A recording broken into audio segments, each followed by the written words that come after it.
সাহেব, আমি বিয়ে করছি 3 দিন হয়েছে, এর মধ্যে আমার বাপে আমার শাশুড়ির কেমনে করে মানে বিয়ে। তোর খবর নাতি দিম, তোর থেকে আমি ভাত খাবার চাই। কি আসাদুল ভাই, কামটা করলি কি? আর আর শরম দিস না, হেও আমাকে চাইছে, আমও হ্যাক চাচ্ছি, সমস্যাটা হইলো কি? এটা কেবারে সম্ভব?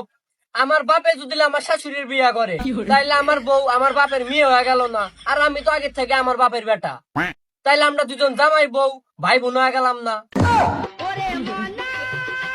এ বাবা, একটু মেনে নে না, দেখে যদি চলার মতো হয়তো মেনে নে। কেমনে মানাই নিব? আমার শ্বশুর বাড়ি আমার বউয়ের শ্বশুর বাড়ি একই জায়গায়, শুধু কি তাই, আমার বাপের শ্বশুর বাড়ি আমার শ্বশুর বাড়ি তাও একই জায়গা।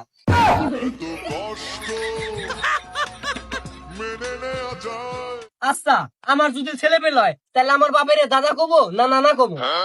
আবার আমার বাপের যদি ছেলে পেলে হয় তাহলে আমার মামা কবো না দুলা ভাই কবো?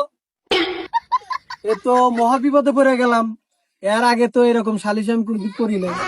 ও মাতেব্বার, তা নাই বাতি দিলাম, আমার আব্বারে আমি শ্বশুর কমু না আব্বা কমু? এ আমি কি প্রশ্ন সম্মুখীন হলাম রে? এ গেদা, তুই না তো বাবের না ড্যাডি কো। হ্যাঁ মাতেব্বার, আমি না হয় ড্যাডি করলাম, আর আমার বউ কি আমার বাপেরে শ্বশুর কবো না আব্বা কবো?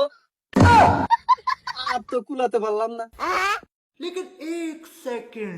মহা মুশকিলে পড়ে গেল। মাথা হ্যাং হইলে না মাতেব্বার, আমি কি আমার শাশুড়িরে মা কমু না শাশুড়ি কমু? এ গেদা, তাহলে এক কাজ কর, তুই মাম্মি ডালি কি বল।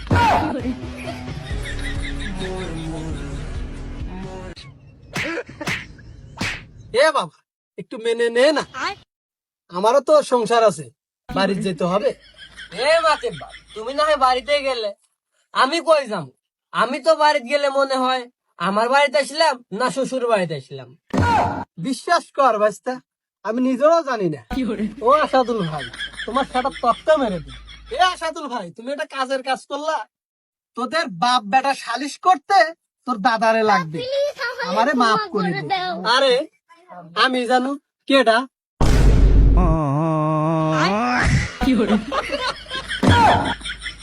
বাইগান।